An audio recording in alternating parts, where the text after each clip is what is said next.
Good evening, everybody. Welcome this evening. Thank you for coming in. Glad to have all of you here. I'm starting right at 4 for a couple of reasons. Number one, it is Sunday. It's been a long day, and so we want to honor your time. Number two, Mike Porter's right here, and he's a big Chiefs fan, as am I. They have the greatest quarterback to ever walk the face of the planet. So, and they kick off at 5:30. So there you go. So we're gonna honor your time, but we appreciate you coming out tonight to be a part of this. I'm gonna open us with prayer here in just a moment, but before I do, I just want to run through a couple of things. This is night 1. That is the first of 4 Sunday evenings. We're calling this the Sunday series. We're doing 4 Sunday evenings out of 5 weeks. The one we're taking off is in a couple weeks. It is Super Bowl Sunday. We keep joking about that. But we won't have one of these on February the 12th. That's right? Yeah, February the 12th. So we have tonight, we have next Sunday night, and then after the Super Bowl, we have 2 back-to-back Sunday nights. Each night will be a different presenter, different topics, different things that we are listening for and looking at. And so I'm glad that you are here. I hope that you will do everything you can to be at each one of these, as they were meant to all kind of go together, as it were, so that we could hear all sorts of different things, different perspectives and everything as we move through this time of discernment. This is a time of discernment. That's why we began with prayer. We started with 40 days of prayer through the email prayers that were sent out to you that we prayed together as a church. We then moved last weekend to our 24-hour prayer vigil here in this room, where constant prayer was happening for 24 straight hours. We have tried to bathe this process in prayer and give ourselves, or not give ourselves, but to ask God to give us ears to hear so that we might hear from God during this season and during this time. And so these meetings are now just sort of the next step in that. As we have come to God in prayer, now we are coming to God to hear what it is that He might want to say. I have said these things before. Every meeting we have had here regarding the United Methodist Church since I've arrived. I arrived here at Coker just following the 2016 General Conference. And so one of the first things I did when I got here, before I knew any of you, was we started holding meetings to talk about what had just happened in 2016, what it meant, and getting ready for 2019. And then we had meetings getting ready for 2019. Then we had meetings after 2019, and et cetera, et cetera, et cetera. This has just sort of been a constant thing over us since I got here. And I've said these same things every single time. Number one, these meetings need to be respectful. We're going to treat each other as Christian brothers and sisters. And if at any point it sounds like that's not happening, that the conversation is devolving or people are being attacked or something like that, then we're going to call it off. We're going to go on home at that point. Okay? We want these things to be respectful.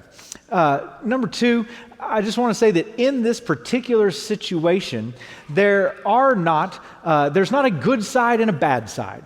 Right?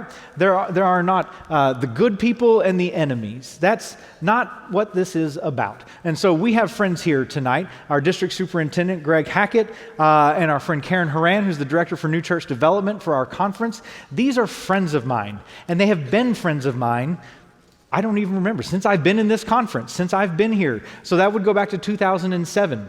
These are people I have done ministry with. These are people I have prayed with. They are people that I have worked with from my time chairing the board of ministry. Karen had planted a church when I was planting a church, and she helped teach and lead us in doing all that. These are friends. We might disagree on some of these things. We might end up on the opposite end of some of these discussions. It's not going to change what I feel about them. I pray it won't change what they feel about me. So there aren't good guys and bad guys in this, okay? We want to make sure that we understand that as we move forward. And then lastly, I want us to give each other the benefit of the doubt, okay? If you hear something tonight, if someone says something from out here, if someone says something from up here, and you think, that's the most offensive thing I've ever heard in my life, and I can't believe they would say that, let's give each other the benefit of the doubt and assume that it wasn't intended to be that way. And maybe I can talk to them later and just say, can you clarify for me? Help me understand more what you were saying there. Because if we'll give each other the benefit of the doubt in these discussions, then what we're going to find is that we're going to act more in Christian love as we move through all of this. And I think we'll find that it goes much better. That's one of the things I'm noticing a lot in our world today, is we just don't give each other the benefit of the doubt all the time. Last thing, we're leaving our American politics at the door. Correct? You're going to hear words like conservative. You're going to hear words like progressive and things like that. But we've talked about that. In the church, those don't necessarily line up with American political categories. Okay? So we're leaving our American politics and our American political categories at the door. That's not a part of this conversation. And so sometimes, since those things don't line up, it just doesn't work well. It's better for us to just talk within the church tonight. Okay? Are we good? Yeah? All right, very good.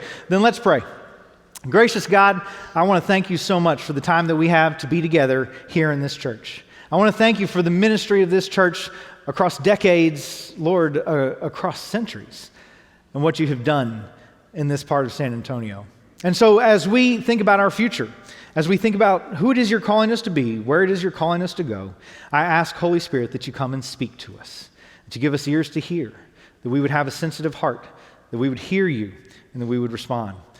Lord, bless our friends tonight. Allow them, as they present to us, to have clarity of thought and to give us good instruction. And so, Lord, as we here to discuss, we just pray that what happens here in this time would be honoring to you. And we ask it in the powerful name of Jesus Christ, our Savior. Amen. Okay. So our primary presenter tonight is our district superintendent, the Reverend Greg Hackett. He is a good friend. Lots of you know Greg. He's been around for a long time, and I mean it's not secret. I can let them know that your life is changing some this summer. Correct? Oh, yeah. Yeah. So Greg is retiring come this summer, and so we are. Yeah. He's not excited about it at all, but he has served faithfully and he served well here, and so we're glad to have you here. And then Karen, go ahead and stand up just real quick. This is Karen Horan, who I mentioned earlier. She's the director of New Church Development. Is that the title still? It's close enough. All right, we'll take that for the conference. And so she's the founding pastor of Green United Methodist Church up in Green, up in New Braunfels.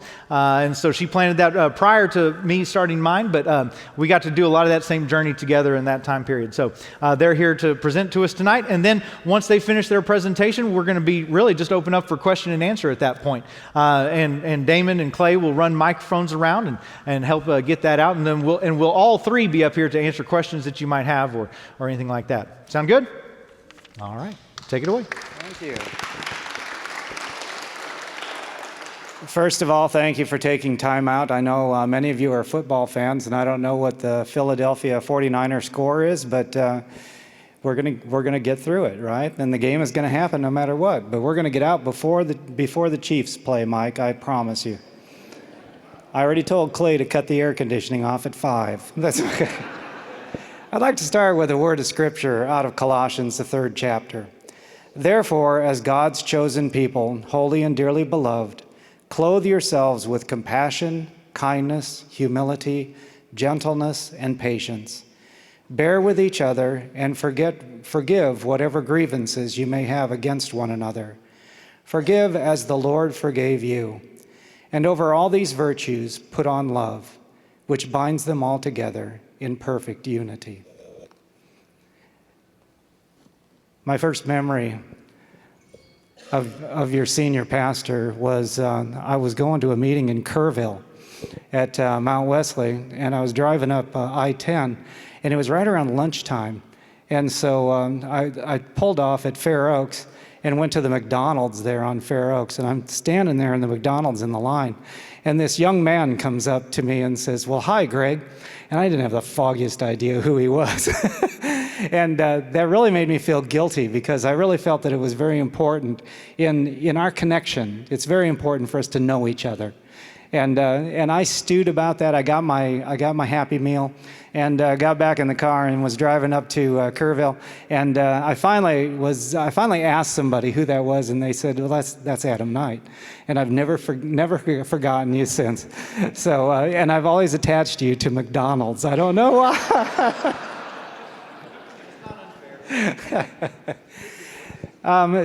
This afternoon, what we're going to start, where I'd like to start is just, I think one of the important things for us to even understand the whole concept of why we are where we are is to understand a little bit about the polity of the church. How does the United Methodist Church structure itself? And I think that that has created part of the issue that we're dealing with right now. I'm going to start out by introducing Karen. Karen has more qualifications than just being the director of Vitality, Mission Vitality in the conference. She is, I'm going to let her tell you. Karen? I am what? I don't know where I was going. Yeah, no, I was going to say, I am excited to stand up here. I think the last time that I stood all the way up here was almost 37 years ago when I got married in this building. But it had blue carpet. I wanted to know when it turned red, because the old sanctuary had red carpet, and that's where I was baptized and confirmed as a sixth grader in that congregation. And my first memory, not of Adam, but of this place, was when I learned that we moved here and I started first grade in this church, and I found that there was a graveyard. And I thought, isn't that interesting? But it became one of my favorite places to go run around and play. And so I used to play out over there and in the graveyard. So I'm glad to be in this space. One of the things that Greg wants us to talk about in the polity kind of an idea, in my part is talking about, of course, the local congregation. We know that the local congregation is really the focus and the bedrock of our faith. This is where you learn. This is where you hear God's word preached. This is where people like me are baptized, and you baptized and confirmed. And I think as someone who helps create congregations and vitalize congregations, to say that our goal, the hope in our conference, but I think really in the connectional system, is to strengthen local congregations, to raise up pastors and laity, to do the actual work of the church, the hands and feet of the church as a whole. And so this is where the rubber hits the road. This is where you go out in the community and you meet new people. And then this is where you invite them to come to know Christ in each other. This is the place that it happens. And so much of what I try to do in my work, and we as a conference, is to pour into local churches as much as we can. When you have uber talented pastors, they don't need us quite as much because he's got so much good experience and things like that. But that's really the first place. I don't know what else, Greg, that we need to talk about with that. They know the local church, and they know the work that they do and the good work with missions and with outreach and worship and all the things. That's good. Now, the first building block of United Methodist polity is, of course, the local church. Now, the next building block is there's a geographic area, there's a defined geographic area where there are a number of churches that collaborate together, that work together. And that geographic area is called a... Yeah, it's up there on the screen. I teach this to sixth graders, so you should be able to get this. It's called a district. And in our district, there are 63 churches. It's mostly urban San Antonio, and then I have a dogleg that goes down to Laredo, all of the churches along Interstate 35. It's 63 churches, and the district is called the Las Misiones District. And we work together as a district. In our conference, in our annual conference, there are 7 districts that exist, all geographic areas in different parts of the state. The next step, I'm going to let you talk about. That's okay. Yeah, the next one is the annual conference. And with us in Rio, Texas, annual conference, we have about 350 churches-ish, 350-ish. And again, we are geographical. If you're new to Methodism or new to this area, we start just north of Austin. We kind of take this weird thing up around San Angelo.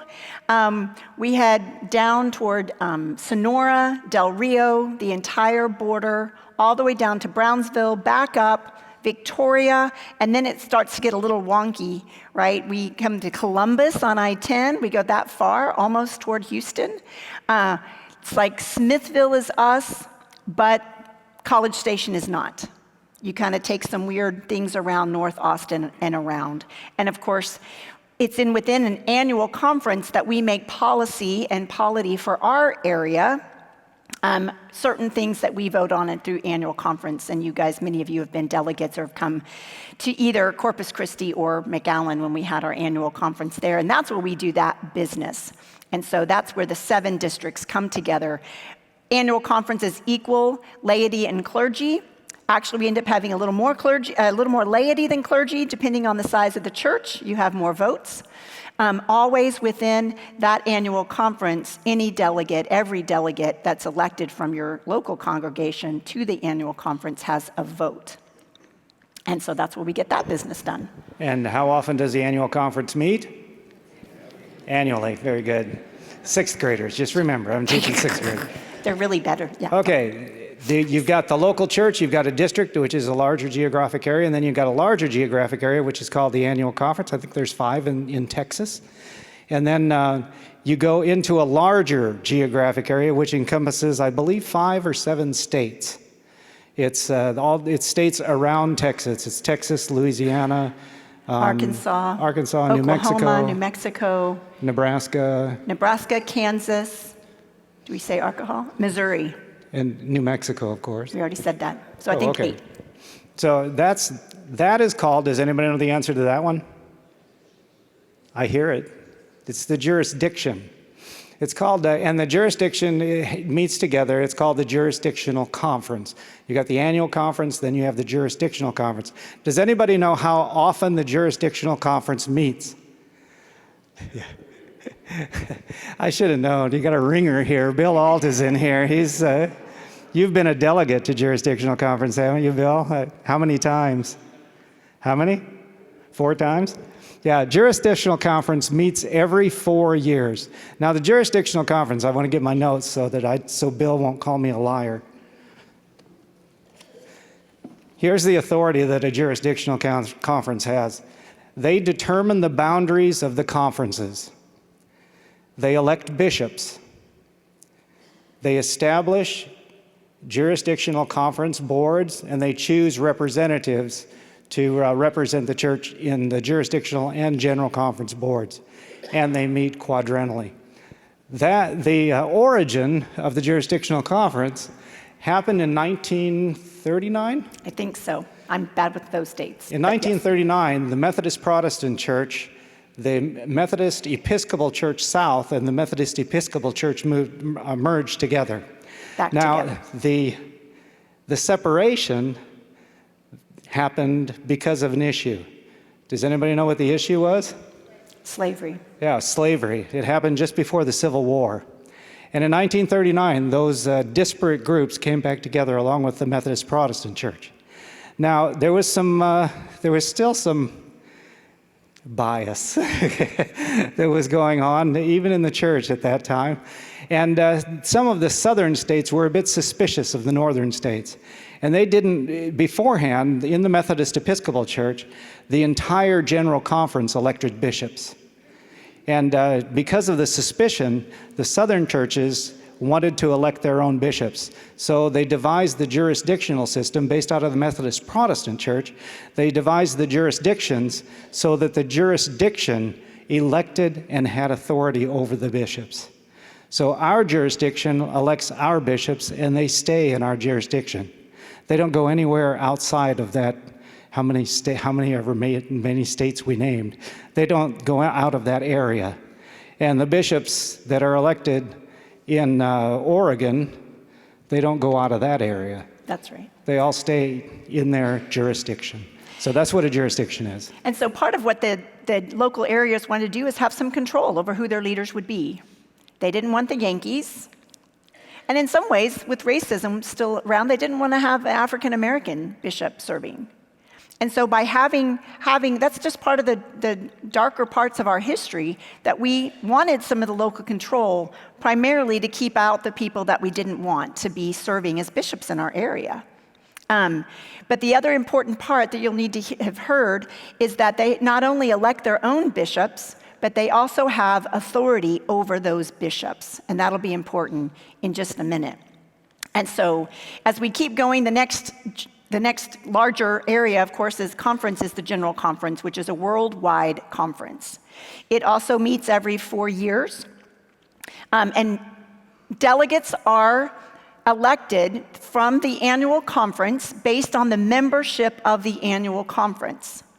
Equal number of clergy and laity are elected. So in Rio, Texas, we'll have so many clergy and laity based on membership within our churches. And so that's how, or within our conference, and that's how we get members elected to general conference. That's also how we get them for jurisdictional conference. And so we know that general conference is really the only body that can change or alter the book of discipline in any way. And so I'm going to take a little bit of a little bit more of a history lesson with general conference when it comes in relationship to homosexuality or human sexuality.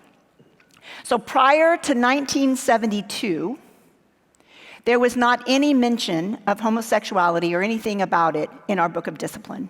Nothing, not a word. In 1972, at that general conference, there had been, in other places, there had been violence done to homosexual people. And as a church, we wanted to stand against that violence. And so the very first statement put in our book of discipline in 1972 was that all people are of sacred worth. All people are of sacred worth. And that was in standing against the violence being done to individuals. That same general conference, however, also felt like they needed to lift up a statement, and the statement that was adopted by that general conference was that homosexuality is incompatible with Christian teaching. I always say, I think that's exactly the words, but I'm close if I'm not exact. And so that was in 1972. Later in the 70s, early into the 80s, and this is where I don't have all of my dates quite together, others might, but we know that there was the AIDS scare in the 80s, right? And so people were concerned about things, and so there was more language put into the book of discipline later in the 80s. We've talked about homosexuality or human sexuality probably every single general conference since the 70s, but legislation was not always, and language was not put in every single general conference. But into the 80s, there was more legislation put in that a person could not be clergy if they were openly gay. Then there was legislation put in later, you could not do a same-sex wedding. Clergy cannot perform of course, at that point, it wasn't even legal to do that, but that's in the book of discipline, and it was added in the 80s and into the 90s. And then there was more legislation put in to say things like no property of a congregation can be used in a same-sex union or wedding. And so people couldn't borrow chairs or tables from a church and have it off-site someplace else. So all of this kind of language was being added. 2016 was the big stopping point, in essence. At that point in 2016, there was basically legislation put up to say we're going to split.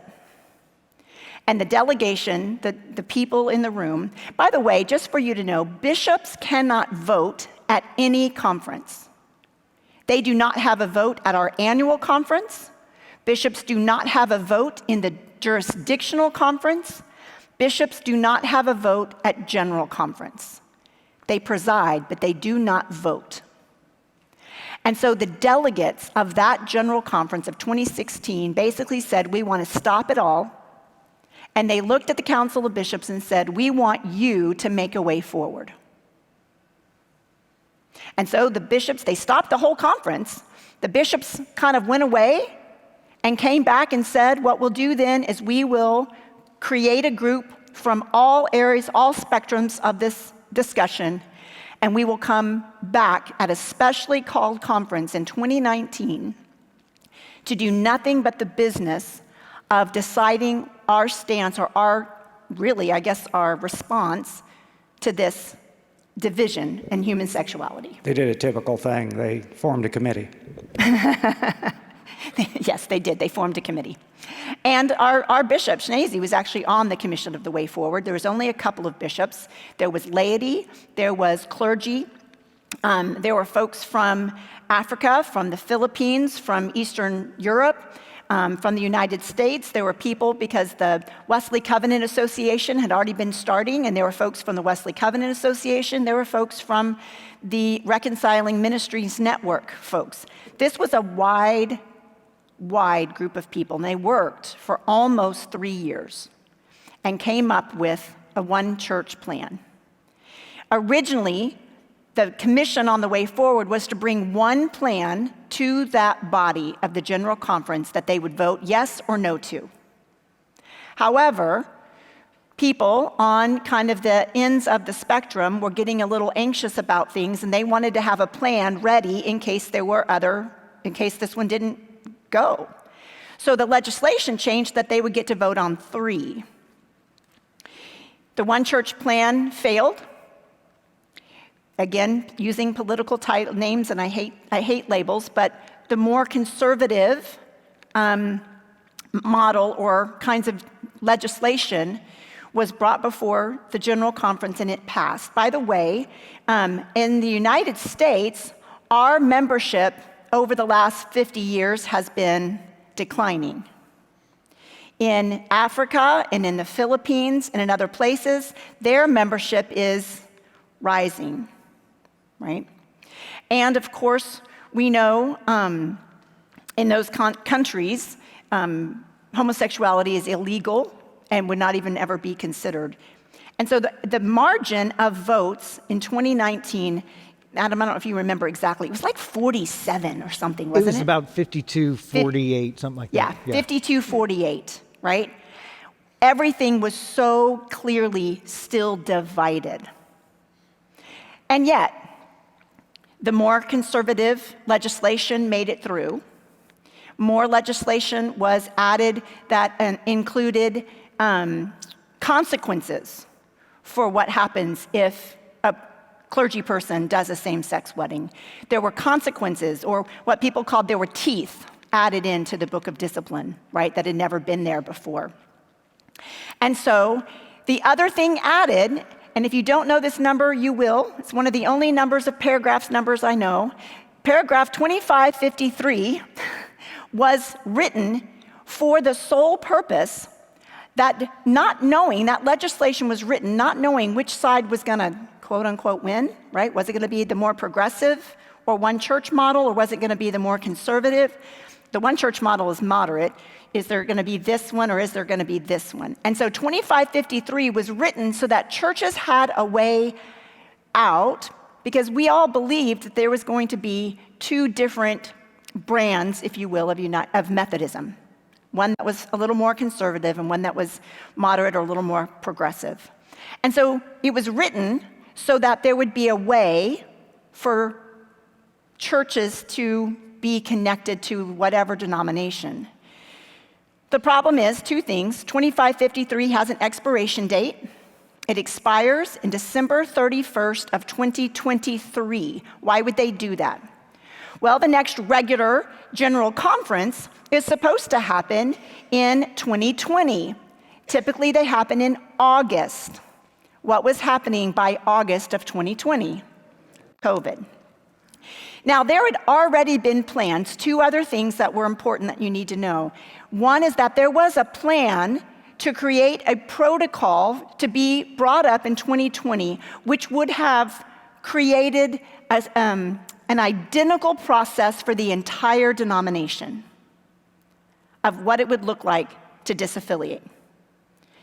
Every place would be exactly the same. We didn't have 2020. That hasn't happened.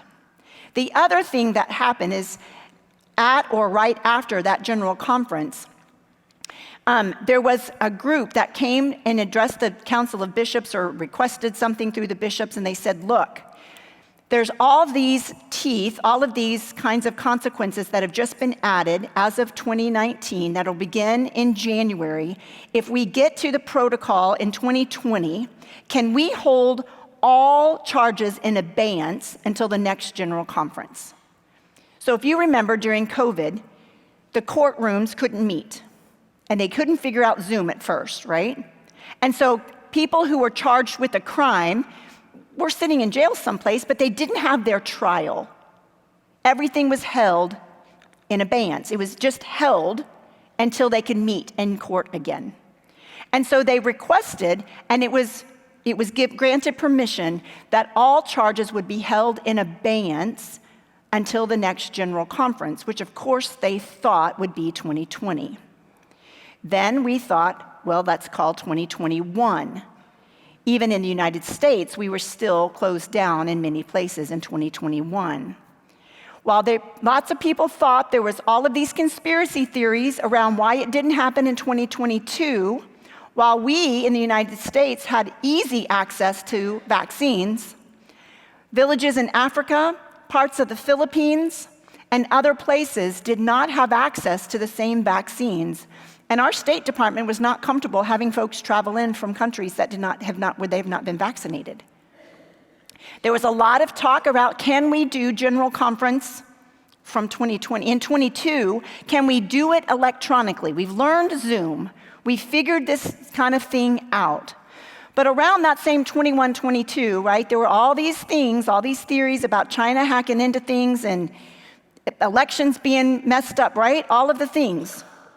And no one felt like they could clearly establish what's called the bar to determine who gets to vote, is that the right person online, who they say they are, and how do we know? Through a media, right, through Zoom or any other kind of platform, can we do this safely? And everyone said no. We just don't. We're going to have to wait. And so they put it off until 2024. That is when, and I'm kind of getting into questions, I could probably stop and right there, but oftentimes when I'm in these gatherings, one of the questions that people will ask, if, and I'll just use the pronouns, but if we, the conservatives, won in General Conference 2019, why do we, the conservatives, have to leave? It's often a question. Why do we have to leave? And the answer is you don't. But what happened is, once the General Conference in 22 was postponed again until 24, the Wesley Covenant Association had already begun gathering people for what would now be the Global Methodist Church. And the Global Methodist Church said, we're not waiting, we're launching. We're not going to wait for 2024, we're tired of waiting, we're going to launch.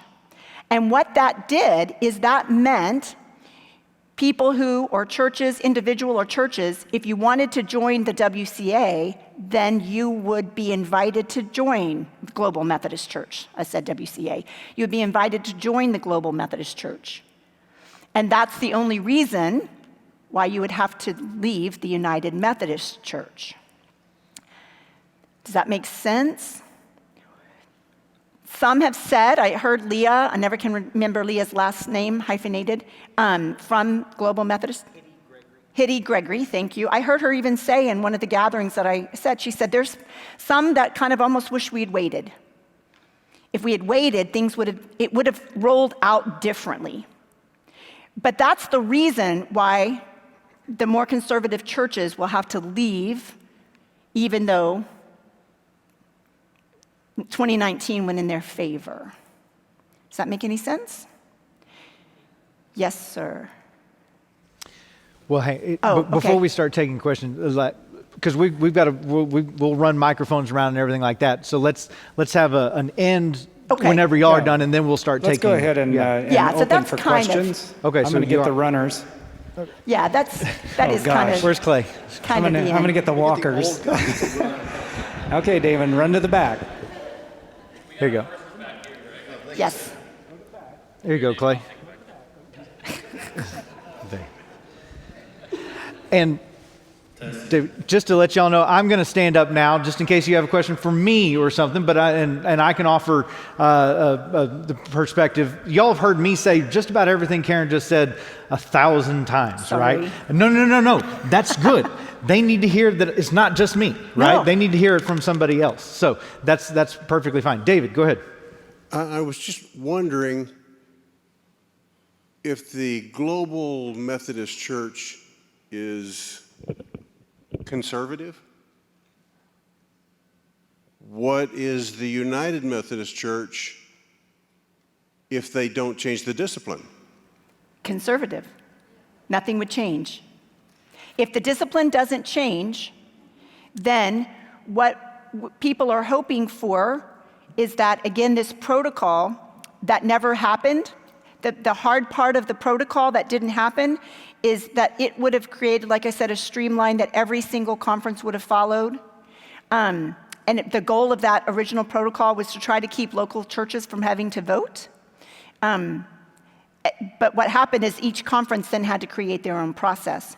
But if the book of discipline does not change in 2024, then you're exactly right. Can I add on to that? Sure. It would be a theologically conservative position in statement. The question is if it would be in practice. And that's where we get into some of the stuff that they were talking about earlier, the jurisdictions who hold bishops accountable and things like that. Because what really went haywire after 2019 was that there were whole annual conferences and bishops just saying, well, we're just not going to do that. And so that's where things kind of got off the tracks. So, David, you are 1,000% correct. It would be a theologically conservative statement, but we don't know what it would be in practice. Because part of the other issue, as you said, that jurisdictions hold their bishops accountable. And so oftentimes, well, I'll just say, there are 2 openly gay bishops that have been elected in the Western jurisdiction. And as a Western jurisdiction, I can't say why, but they are breaking the rules, partially because it's a justice issue and they don't believe that the rules are correct. And whether it's a fair comparison or not, I've compared it in one level to civil disobedience during the civil rights era. People would break the rules. Rosa Parks broke the rules when she sat on the bus. The difference is no one was holding that in abeyance, and she went to jail, right? There were times when rules were broken because they were saying the rules are wrong in civil rights era in the 60s and 70s, and they were doing it on purpose to make a statement so that hopefully the rules would be changed.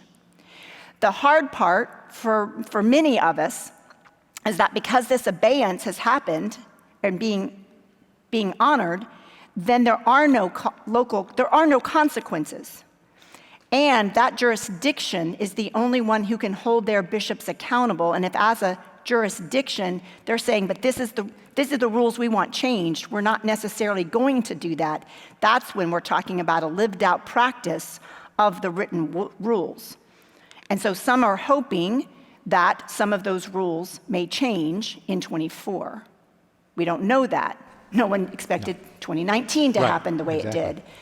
And it should be pointed out that the Judicial Council has ruled on the bishops that she said and told the Western jurisdiction, you have to correct this. This was not done properly.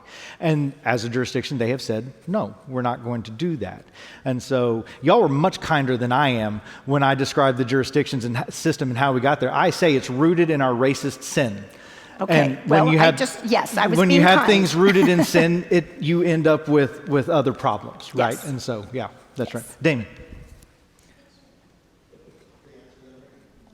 Okay. Ron, I see your hand, so we'll get you here in a second.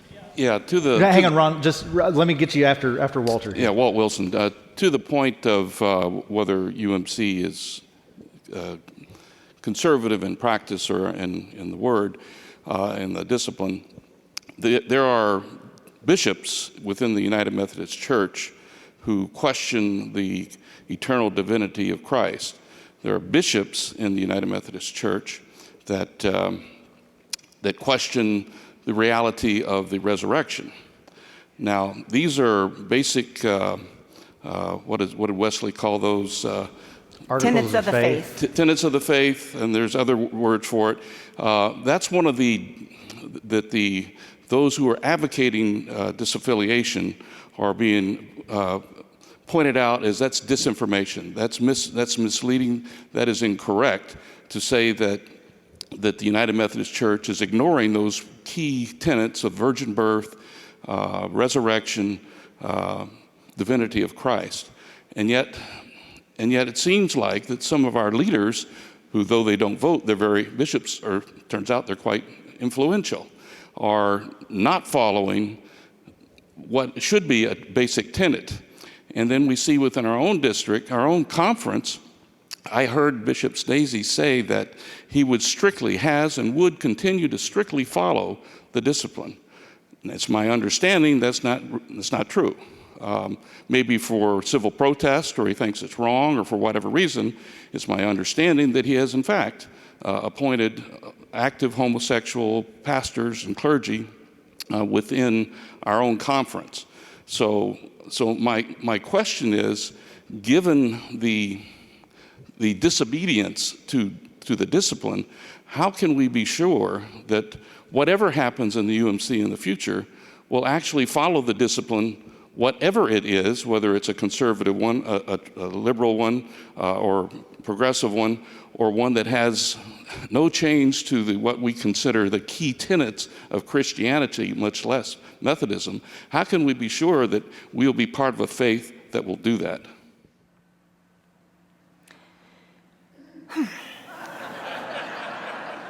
I'm glad you started with an easy one. And there's lots in there. I know many sound bites from different bishops in different areas and different jurisdictions have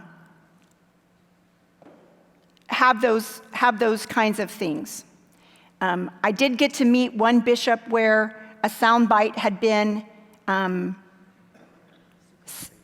secretly, in an interview, she had been recorded without her permission, and they took part of what she said out of context. And I listened and watched her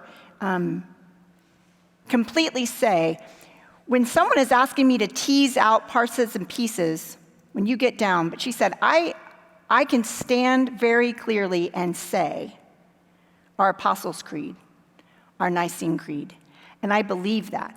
When someone starts asking me in some detailed questions to tease out how I get there, and that there's all kinds of ways within, as we think through theology, there's all kinds of theories and things that people can look at, but when it came to her belief system, until I had that conversation with that particular bishop, I too was believing many of the sound bites. Part of what I say is, much like through any media, social media, media on TV, all of those things, we know that that is not the full story. And, I'm not like are we being recorded? There are idiots everywhere, and they don't get to represent the whole. I don't care which side. Right? There are people that there was some soundbite going around from some real conservative person that said, I just think all these people should be lined up and shot. Well, guess what? They don't get to represent any part, right? And even if there is a person or a bishop who's saying some things that are just outside the foul lines of our faith, I think of Christian Believer, and they talk about the foul lines. If they're outside, I agree they should not necessarily be serving in that place. But we also have no authority over them. And so that one person doesn't get to change or represent the whole. And even though they may have some influence, I sat through many seminary classes where I completely disagreed with my seminary professor. Because I had been called, I was doing the work of the Masters of Divinity, and I don't have to agree with them. I have to look at Scripture and say, what is this? But all the commentary in the bottom, I get to disagree with if I want to. I can hear a professor or a bishop or someone else, and I can say, no. I don't like that that's being represented out there, and I can't explain it away.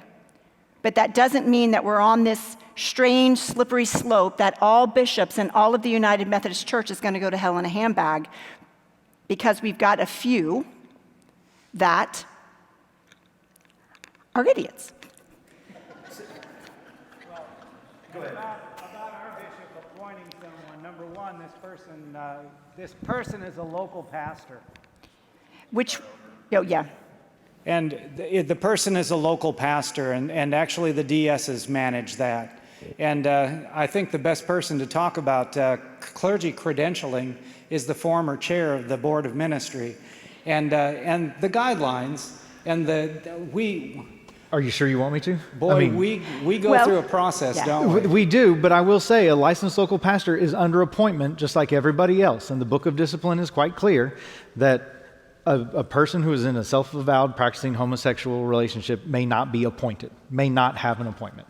So licensed local pastor, ordained elder, it makes no difference in the eyes of the discipline. It is an appointment, and therefore that's how that works. And yes, they passed the District Committee of Ordained Ministry. Correct, but they were not interviewed by the Board of Ordained Ministry. Correct. And so there was a board of which, again, the bishop doesn't sit on, but there was a group of lay and clergy who approved that person to be licensed for ministry.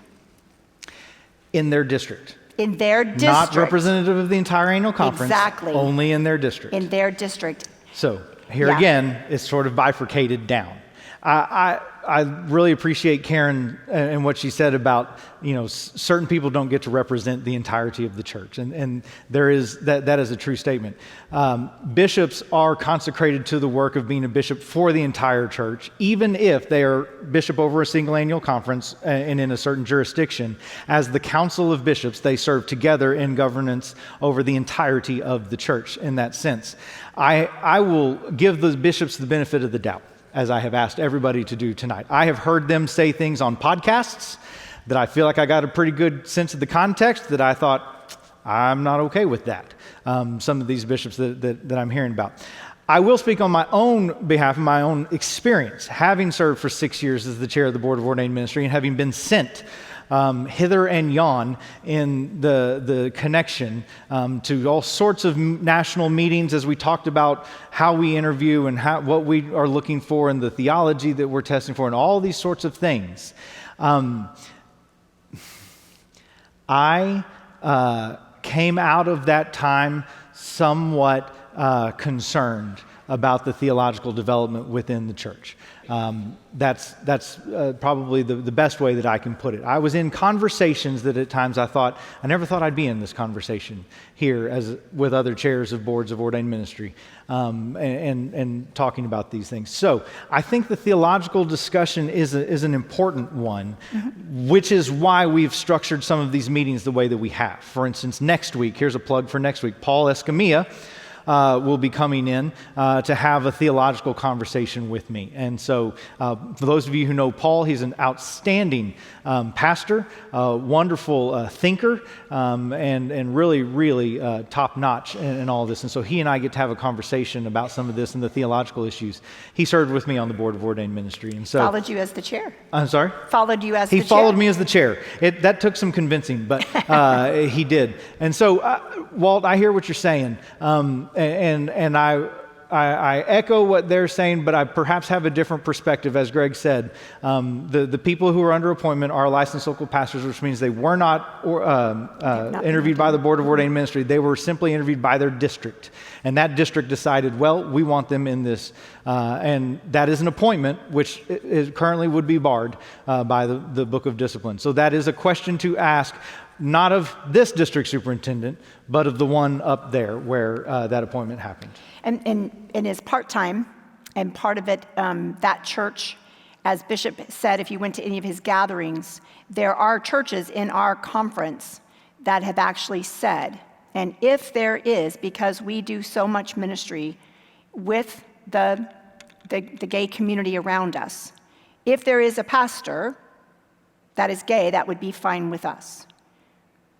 And so that it's a part-time appointment with a church that was more than open and knew all about all of that. Ron Sprague had Yes, his he did hand have a there. question. I'll use my jury wisdom. No, by the way, this is being recorded, not live streamed, but recorded. So, So it'll be everybody up heard on me our YouTube page later. Call So. people idiots. My You question- didn't tell me before that. My question's a little more practical. Yes, sir. With the churches that have already split and gone to the Global Methodist Church, I assume that takes away from the conservative vote at the next global conference. at the next general conference. Okay, are we in danger of that liquidating our vote to the point where, I'll use progressives instead of idiots, the progressives will prevail at the conference level? I believe that there will be some conservatives, some moderates, and some progressives that will still be represented in the general church. In our southern jurisdictions, in the South Central and the Southeastern, that is where a majority of the churches are actually leaving to go Global Methodist. If you look nationally, that percentage is not very high nationally. In those two jurisdictions, they are exceptionally high in those two jurisdictions. And so, without those two jurisdictions, in other jurisdictions, there are moderates and conservatives, and some progressives. Okay, that being the case, is there, timing-wise, is it essential that we make the decision now, or if we wait until the conference and then the conference goes against us, do we still have the option? Correct, yes.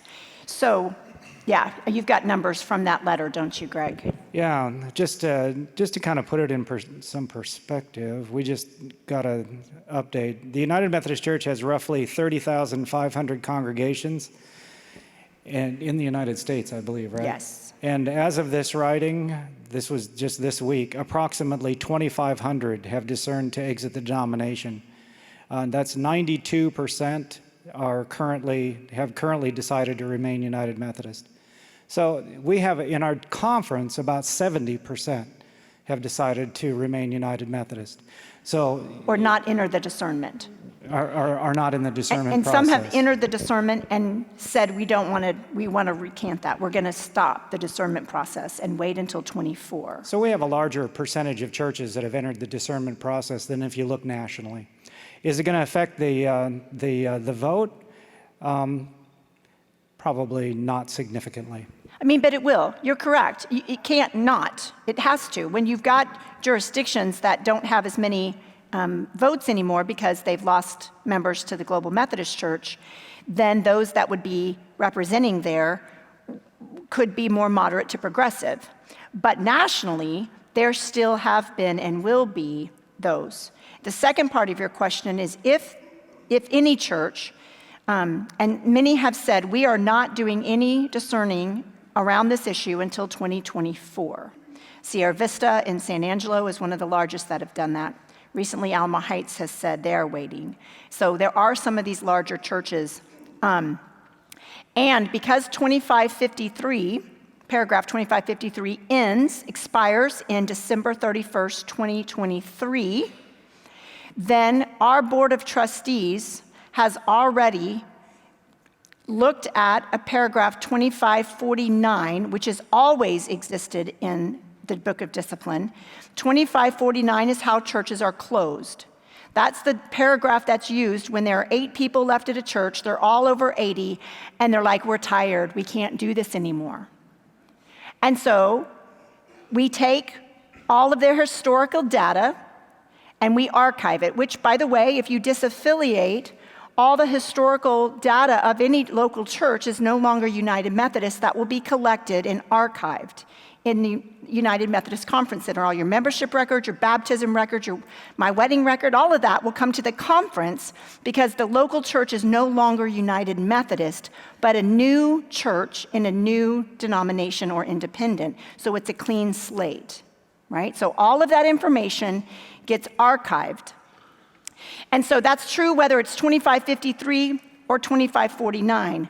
Our trustees have said, here is the requirements, the things that a church has to do to disaffiliate under 2553, which is based on human sexuality.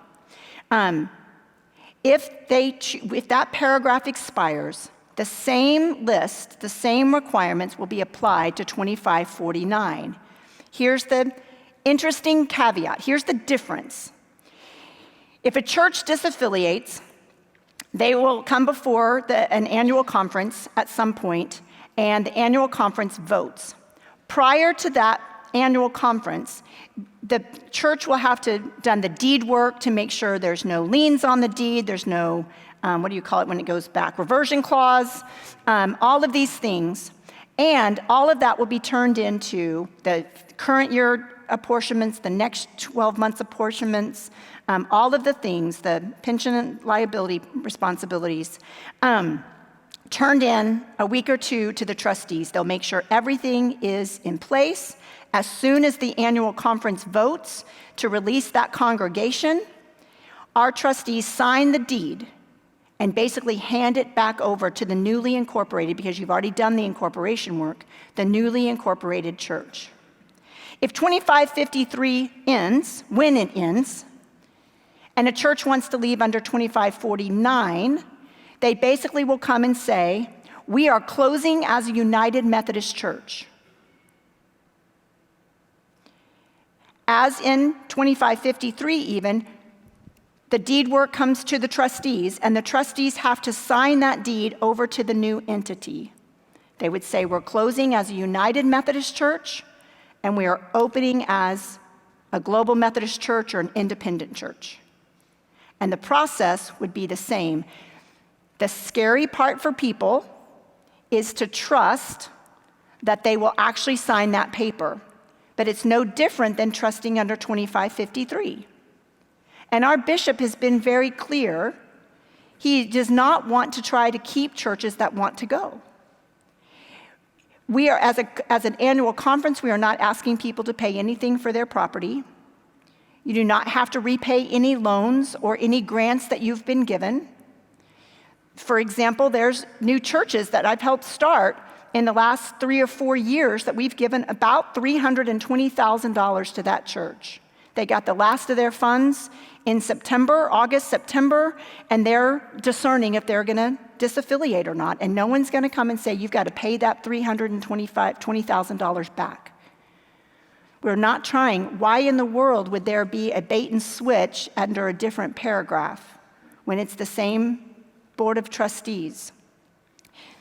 Part of that is it's just a different way to do it. The only other issue is it has not been challenged to the Judicial Council. But it has always been there. Churches will always have to close. The difference is they would have to say, we are closing as a United Methodist Church. And then we will be born, chartered as this kind of church. And so that process does allow space and room for churches to decide to put pause until 24. So, well, let me answer the question then from the perspective of a local pastor, okay? Because they get information that I don't always get because they're up in the conference office meeting with the bishop very regularly and things like that. As a local pastor, I view it just slightly different. And so, whereas the numbers are shifting, as she said, in the southern jurisdiction. So as an example, Northwest Texas Conference is the Panhandle. It's where I'm from up there. They have about 210 churches. And just this past December, they finished all their disaffiliations. They lost about 147 of those 210 churches. And so they're down to about 60 churches now that are remaining United Methodist. The Judicial Council ruled that because the next General Conference is in fact the 2020 General Conference, just happening in 2024, that there will not be new delegates voted on. All the same representation will exist, even if all these churches have now disaffiliated. So again, using Northwest Texas as an example, that has always been a highly conservative conference up there. And so all those churches are now gone. So the 60 that are remaining are, I think it's reasonable to assume, probably a little bit more different thinking than those that have left. Right, moderate to, it is still the Panhandle. It is still the Panhandle. You're not going to be doing California Progressive. That is exactly right. Panhandle. And so they get the representation of a 210 church conference, even though they're a 60 church conference. And so those representatives now have to be taken from that smaller pool. That's going to change things, right? But they can't elect new delegates, so wouldn't they just simply they'll have to have less delegates. No, that's what I'm saying. They're going to elect, they will have to fill all those slots to go. I hadn't heard that yet. And so that's my understanding anyways. And granted, The confusion that we show up here is universal in the United Methodist Church right now. And so we're all trying to figure that out. So that's one thing. The other thing is you can look at the jurisdictional conferences across the country that just met back in November. They all passed 3 resolutions. Every single one of them passed in every jurisdiction. And they are decidedly, I don't think it's unfair to say they're decidedly progressive leaning. And most people have said this is sort of a window into what's coming in the 24 General Conference. The last thing that I'll say is that I believe everything that Bishop Schnase has said about if a church discerns that it wants to go, it can go, and that it doesn't have to be this year, that there's always been ways. I know that he means that. But the Judicial Council has already ruled one of the ways he was thinking can't be used for a church to leave after this year. And as she said, this has not been tested by the Judicial Council yet. And so there is question. Not to mention the bishops themselves are changing. I know Bishop Schnase is saying that he's going to stay till 2028. Is that correct? And lots of the bishops who just retired said they were staying till 2024, and things change. And so bishops have different ways of leading. And so as a local church pastor, I look at that and go, man, that's a lot of variables. And so I think that's why the discussion is at least valid now, while 2553 is there before it expires. I think it's a valid conversation to have at this point. And to also realize that while the bishop had to approve, along with the general secretary of our conference, the DCM of our conference, the director of connectional ministries, and the chancellor of our conference, the trustees created the policy. And it's the sole responsibility of the trustees. So even if there is a bishop that came in, if Bishop Schnase did leave, it is the board of trustees. Now, I don't know if you've ever you don't get to muscle arm your board of trustees or your finance team very much in a local church, and it really is similar. Bishop doesn't even sit on the board of trustees. I actually do sit on the conference trustees, primarily because if there's a church and it does close and those 8 people that are tired, I get to look and say, is this a property we'd want to use for missional purposes? Can we start a new church in that area or start a new ministry in that area? And I get to be a part of that. And so I've seen times that we've done that. We've held property to start something new. I've seen times that we've said there's really not a way that we can imagine starting something new and that property gets sold so that the funds can be used to start other churches. But I've also seen that this very same board of trustees in a town where the town itself is dying, we really don't anticipate that we can sell the property. But what we learn is that there's another nonprofit or church that's doing amazing ministry, and we have given property away so that a local ministry can have new ways of serving their community. I only say that because it's not always just the business. It really is about the ministry that the Board of Trustees wants to do. And so there's a lot of folks that have to sign off, but even if some of those variables change, that policy has already been voted on, that they would hold that policy for 2549, which has to continue to exist. What could be ruled is that it couldn't be for disaffiliation, which means the church would have to come and say, we are closing as a congregation. And it does, I think the smartest thing you said was that it does require a lot of trust. It does. And if we're being honest here again, we're running on a deficit of trust on these days. I'm sorry. Okay, I'm not a good speaker, but I guess I want to bring it a little more family and personal. For those of us who've been a Methodist forever and have gotten pretty old in it, don't want to leave the church. But for my own self, I have 3 little boys that I bring to church. Their parents are not religious at all. And I know you say the bishop, what they say, what you guys say affect children, okay? So if there's deceit or not carrying through on the so-called discipline and things, that affects me and it affects my children they're not my children, they're my grandchildren, but because I point to Adam or wherever I'm at as an example. And so for me, it's been a problem because I've been following this very closely. And by the way, you don't have to go to the GMC.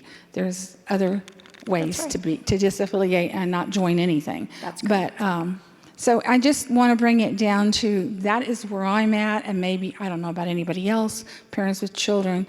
I want them to learn biblically the things what the Bible says, and not be influenced as much as possible by the world. So y'all do matter. Everything you say matters. What? And then I see Sam, and then I see John back there. Yeah, if a United Methodist Church, quote, breaks the rules, what are the consequences and who determines that? It would depend on the rules and that were broken, and the bishop would determine that. I mean, it would depend. I mean, there's a difference between if I break the rules and the bishop comes in and says, "Okay, here are the consequences for what you did," versus if the finance committee does something that is outside of and I go to the bishop and said, "I did everything I could," and the minutes say, "Pastor Adam vehemently disagreed with this," and then that the district superintendent would step in, and those would be different sorts of outcomes at that point. And so, yeah, the hierarchy of the district and the conference would be the ones that step in at that point. Sam. At some point, I think you said we're going to hear the biblical source for conservatism and the biblical source for progressive point of view over the whole issue. Is that next week? Next week. Okay. Yeah. Thank you. That's because I don't understand either one all the sure. way. And I, by the way, am not going to pretend to understand either one all the way, nor would Paul, I believe. But Paul and I are going to be having that discussion next week. Yeah. These are great questions. Let's remember, let's pace ourselves, folks. It's a marathon, not a sprint. We've got 3 more weeks of this, right? Of these sorts of questions. And so, John. Yes, I'm kind of lost here on the details. My understanding was that if the church was going to disaffiliate and keep its property, it had to go by December 31st of 23. If you wait until the 24 General Conference, you have no idea what's going to happen. Is that the way it is, or is the 24 you're still going to be able to disaffiliate and keep your property? So what Karen is saying is exactly that. Yes. That our conference, remember when she said that we had this chance at having this uniform protocol that would have guided the process for everybody in the country, and we missed that when COVID canceled it. So now every conference does it different, and everyone's doing it different. So one thing we know for absolute certain is that paragraph 2553 lets you leave with your property, and that expires at the end of this calendar year. But our conference trustees have said there will be another way. And they've said that from the very beginning. They have not changed their messaging on that. The first way that they had said, you can go out this way, the Judicial Council ruled, no, you can't. You can't do that. And so they're saying, okay, now you can go out this way. And that, she's right, that has always been there. And I have known churches that have left and disaffiliated in other conferences using that process. So that is potential. What I have suggested is that it still does take a lot of trust in that. I have no reason not to trust our conference trustees. I have some reason not to trust other conferences trustees, but ours have not given me any reason not to trust them yet. So that's where that kind of, that's how that goes there, John. And John, it would be, you would leave with your property. Every single part of under 2553 would remain the same under 2549.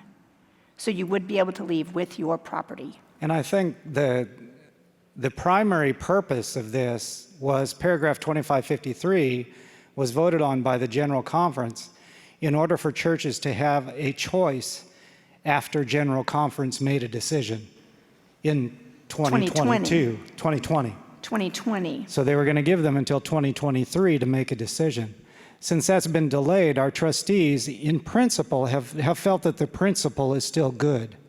and that we wanted to, our conference wanted to provide that same strategy after General Conference 2024. That's the thinking behind it. And they've put it into policy. They have voted on that.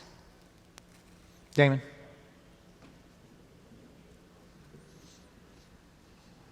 I guess my big question is what's going to happen in 2024? I have Does a letter. anybody know? Well, I've got some numbers I'll share with you. Okay. I've got a letter right here from which you pointed out that the Judicial Council ruled that delegates elected in 2020 will be the delegates in 2024. As you look, 2024 delegates, 862 minus any delegate in a church that leaves is out, minus any death. So the number could be lower than 862. But at 862 means 432 delegates rule the floor. If you take the jurisdictions in the United States, 482 delegates, and you take all the jurisdictions in African, Congo, Germany, Philippines, and such, 380. I applied the numbers and I said if only 40% of the United States delegates vote to stay as we are, that'd be 192 votes. If only 75, in the other nations, if 75% voted to stay where we are, that's 285 votes. That's 477 votes. So what I'm saying is, and I think those are very solid numbers, what I'm saying is I think we're going to get to 2024 and nothing's going to change. We're going to stay as we are in the church. It's going to be a close vote. But that's the best numbers I can put to it. I've done a lot of studying on it. You have to know how the numbers work. I've been to General Conference 2 times as a delegate. You have to know how it works on the floor. Right. But you have to count the votes. And part of what is the question mark in that bill is what Adam had said a few minutes ago. If an annual conference that is drastically reduced, if they're still allowed to fill their same number, then we would be able to keep to the 800 and whatever that number is. I was making the assumption that we also would have fewer delegates. But if what Adam is saying is correct, then those conferences would get to fill those vacancies if somebody had died or if they have left with other things. But if you look at each conference and how many delegates in each conference, well, you know, we have numbers like 2,000 and something churches left, but there's not that many delegates out of those churches. Right. See, I mean, like Houston, you say, you know, several hundred churches left over there, but it's not several hundred votes. And, you know, they don't have any more delegates than probably our conference. So you're only talking about 10 or 12 people. So you're not talking about a bunch of people. I just want to clarify that. And this is the interesting thing about all of this. I mean, it's all one giant soap opera. I mean, that's what it is. Greg's sitting here saying, yeah, I think he's exactly right. And I'm going, I don't see it. I see jurisdictional conferences as a window into the future. And so we could have some real fun, maybe bet a lunch or something on how all that goes. But and we'll I think see. Also in talking about the jurisdictions that really did do some more progressive leanings, we have to recognize many annual conferences, sorry, and then I'll let you get to your question. Sorry, I didn't mean to step in that.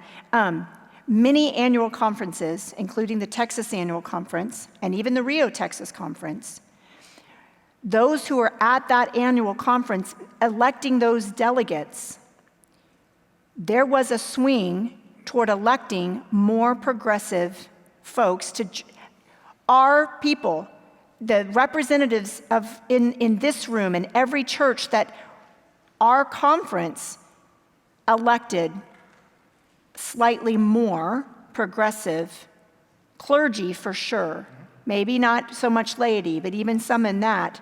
And it was an interesting swing after 2019. The next annual conference, they elected more progressive general and jurisdictional conference folks. And so Yeah, that That's the swing hard was part. happening whether people left or not. Right, Yeah. and so with all of the conservatives still here, that swing was happening, with even the more conservative folks having a vote on who was and was not elected. Yes, ma'am. Oh, I'm sorry. Say that again? Have they been waiting? Okay, yeah, sure. We'll just do this and then swing back and forth. We'll ping pong. We're fine. Thanks for being here Thank you. today. I believe you said we have 350 churches in our conference. Is that correct? 350-ish. How many are in discernment right now? And are there any churches who have left without following the process, the protocols that we as COCR are going through? I was going to say, last I heard, there was 111 that have entered the process. Some of those have recanted.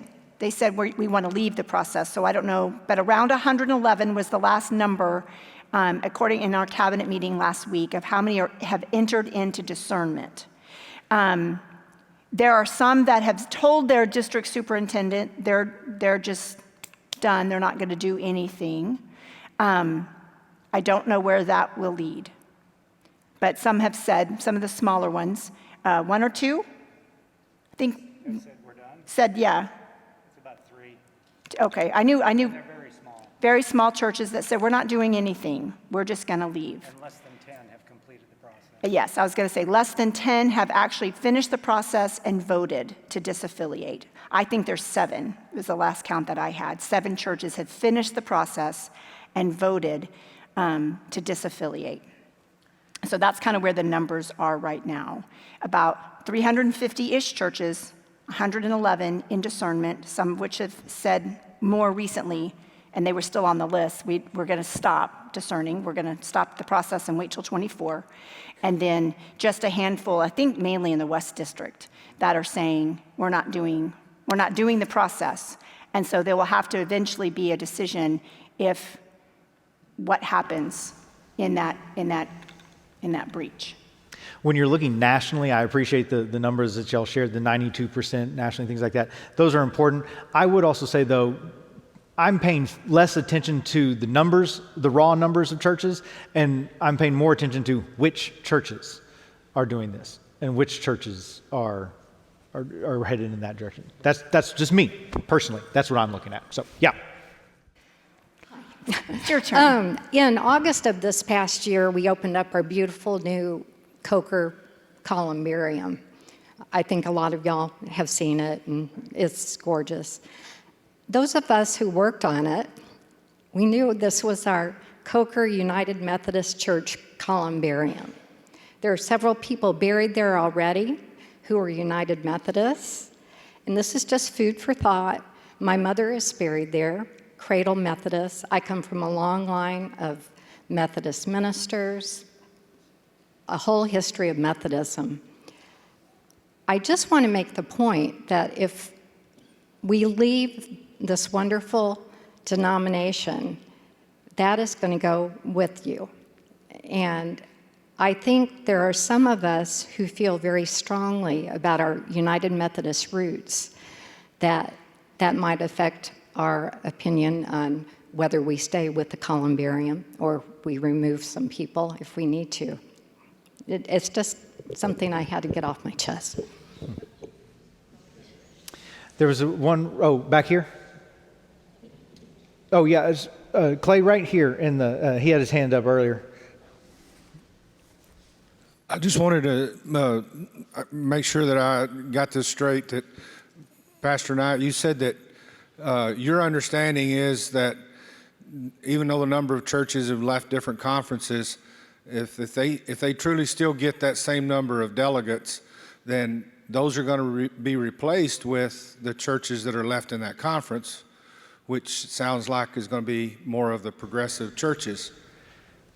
Moderate to progressive, yes. That's how I read the Judicial Council decision. That's if they decide it that way. Yeah, that's how I read it. And so those would be filled with most likely more moderate to progressive churches, because those tend to be the ones that are staying in those conferences where they're having large. The Texas Annual Conference was like 45%, something like that, ended up leaving, and that's always been, again, another very conservative conference. And so and they always have a big delegation too. They do. And so that delegation would remain the same. They'll have to backfill some of those people if those people were in disaffiliating churches. And that's just where I didn't understand. Right. I thought that if they didn't have, that only those folks could go, and if they've left, that they simply have less representation. And so we need to clarify that. Yeah, we just need to clarify. Yeah. Less representation or more representation from the smaller pool of people. So, over here. We got time for like two more, and then we're going to go ahead and wrap it up. Hang on just a sec, Ron. Let me go over here to Becky. Okay, hi. I'm a church member here, although I work here. I also sit on a committee with Karen. Hi, Becky. We were there on Friday. I don't expect you to comment on this, but I feel like I would be remiss if I did not say something. So our decisions and the size of the churches making those decisions directly impact the budget that the conferences can live on, pay their staff, support their buildings, do their mission work.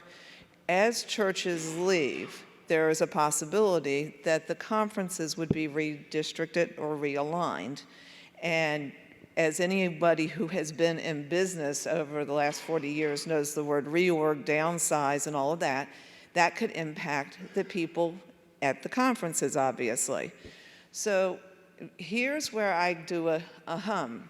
We know the rules for 2023, and we know the rules that all of the conferences are going to have to follow. There is a question mark about 2024. So yes, I do believe we can trust you, but there is a reality that we both know after our meeting on Friday of things that are going to be happening with the conference budget and going forward. That might change as these things play out. That might change some of the decisions that are made in 24. We may feel one way in 23, but when other realities, financial realities, come into place in 2024, the people who are the trustees or who are running the conference may change their perspective. And so that's really, I don't know if that made sense, but it just adds to, in my mind, the somewhat riskiness of decisions made in 2024. So. The good news, Becky, and I know you're new to the finance table, the good news is that our conference has been downsizing since I've been on the cabinet and on that team. I want to say we're $3 million down. We've gone $3 million down. In the last 5 years, 6 Yes, years. True.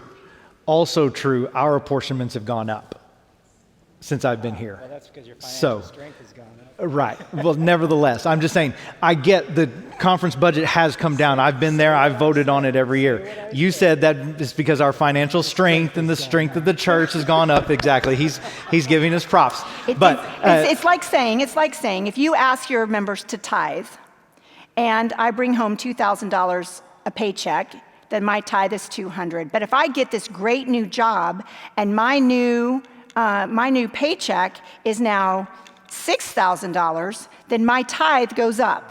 And that's part of that. And that's where the financial strength part comes. That as a church does continue to grow in their finances, it's not that the percentage goes up, it's the dollar amount goes up, just like your tithe or my tithe goes up when I. Now, to Becky's point, we're saying that we have reduced our conference budget by $3 million in the last 5 years. In an effort to right size.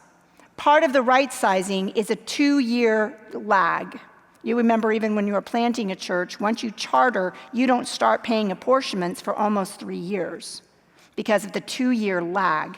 So even though we are right sizing, there's still the 2-year, 3-year lag to get it back down from an apportionment standpoint because of things the way that goes.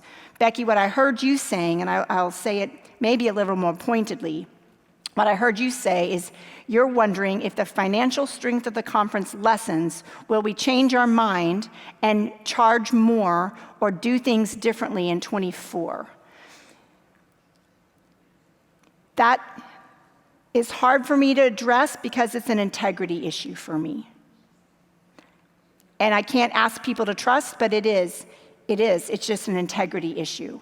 If a policy has been made, I would be heartbroken if financial decisions were ruling the policy. And our bishop has been very clear, our trustees have been very clear. We will be allowing millions of dollars to walk out in '23. Why would we change? Even if it's harder, we would have to make the hard call. I pray that that would be the truth, and I have to trust, you don't, I have to trust the integrity of our annual conference, because I've had no reason to not trust the integrity of our bishop, of our trustees, and of our conference folks. And until that trust, that's just for me a worm of doubt that is hard, because it only calls in question integrity. And I know that wasn't your purpose, and I wanted to name it as clearly, because that's exactly the question. If our financial resources went down, would we change the policy to have more resources? And I would simply say that this is not a financial decision, this time of discernment. It is a theological discernment decision that has financial implications. I would put it that way. But we shouldn't be making this decision because it saves us money, or we shouldn't not make this decision because it costs us money or something to that effect. And that's the same way around property, that there will be millions of dollars of property walking out the door when churches disaffiliate. I think we're good for now. We've hit our 5:30. Jimmy, is it a quick question or is it Well, that's a good point. Have y'all noticed, by the way, that we've condensed into each other and backward? That's kind of interesting. What were you going to say, Jimmy? My question is, I appreciate everything that we've heard from you guys, because we did get point to counterpoint. But this conversation has been very focused on the legislative or the financial issues. And the question that I would have is, when we look at whether it's 2024 or beyond, what started this really was an issue of integrity. And that is that the church, the larger church, that seems to be able to hold its membership in various geographic places accountable for what we agreed to as a group. And so here we are. You can put human sexuality on it, you can put whatever you want on it, but it is an integrity issue, and it's very important. So my question is, what is it we think we should look forward to with regards to the accountability and integrity of even the current book discipline going on into the future? That is the question mark that is the point of discernment on, pulling your lot. Sure. Because no matter where individuals are in a trustee position or other words, they're always going to be influenced by the reality of the secular world at that point in time. And what they're facing is not an expanding opportunity, but a sure. So he's just wondering if you're going to wait till 24, what's going to change as far as the integrity issue of actually, enforcing rules or living by the covenant that we make at General Conference? And I think that's, is that a quick summary? and I'll let y'all, do you have a response? No, we don't know. We don't know. Because individuals who are acting out or acting badly, there will always be some individuals acting badly. The question mark will be, what will the response be to that as we get past General Conference? If the book stays the same, then how will that be legislated? How will that be acted upon? Who will be the people who will enforce the rules? And what will that look like? I don't know. Because at this point, as soon as those rules were put into place, those particular in 2019, the teeth kind of rules, everything has been held.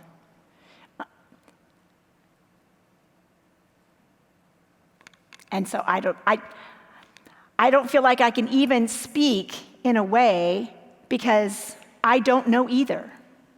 My prayer is that we will be a people who live out our faith in the way that God has called us to, within the bounds of how we've decided to live in community with one another.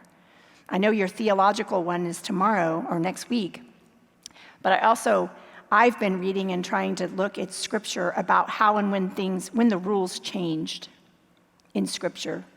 And one of the things I've been looking at is Acts 10. When food laws were clearly being changed and when inclusion of Gentiles was changing, I've been trying to look about why and how when Jesus would preach and say, "You've heard it say, but I say." He was quoting Old Testament rules, not always directly, but how and when and why did things need to change? And when they didn't, who held Jesus accountable when he did not allow the woman to be stoned to death? Because by law, she should have been. And Jesus stopped it and broke the rules. And yet, Jesus is Jesus, and I think he gets to do that way more than any bishop or anybody else, right?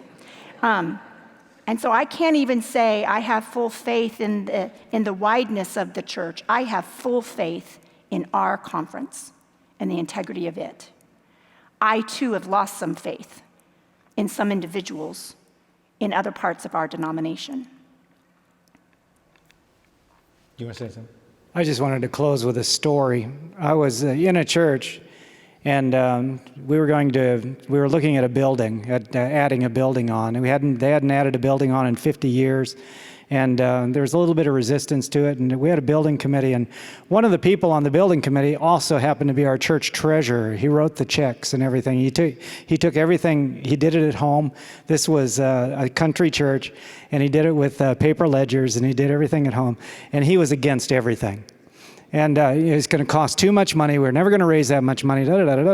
Every building committee meeting, we butted heads. And he's bald-headed like me, so we would just butt heads every meeting. And we went through the process. We developed a master plan. We took it to the congregation, had a church conference where everyone was invited to vote, and presented it to the church conference, and it passed overwhelmingly. And everybody celebrated except me.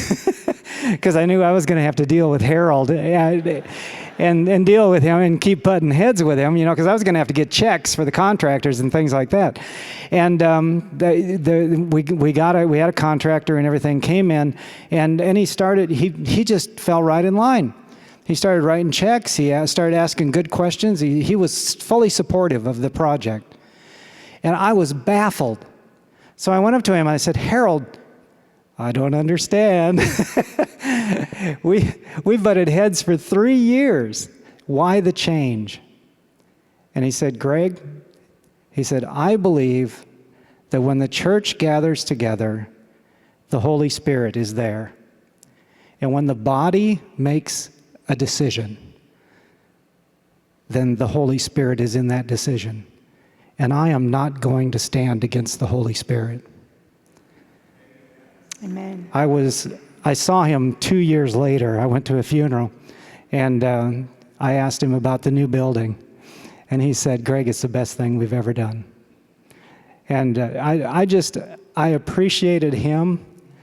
And that's one of the reasons why I'm looking forward to 2024 and the General Conference, because I believe when the body gathers together, that the Holy Spirit will be there.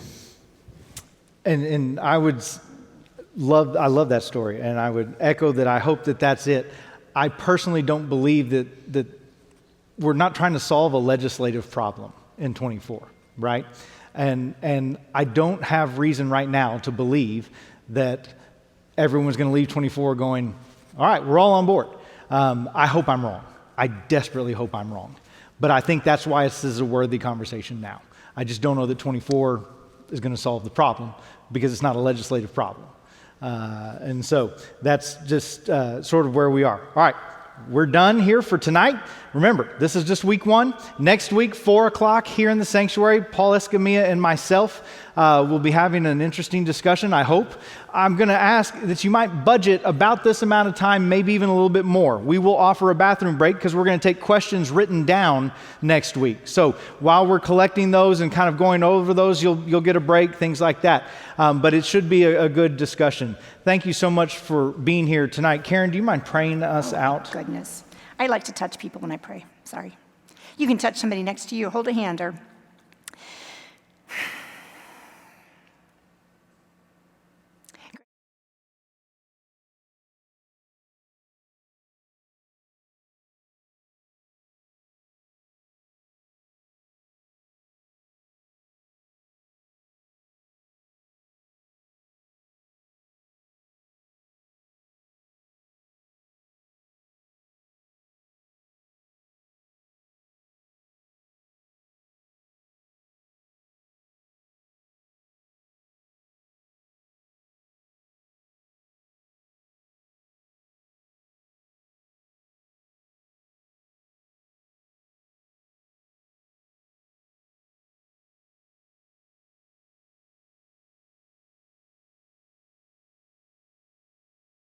home, keep them safe, and bring them back together again.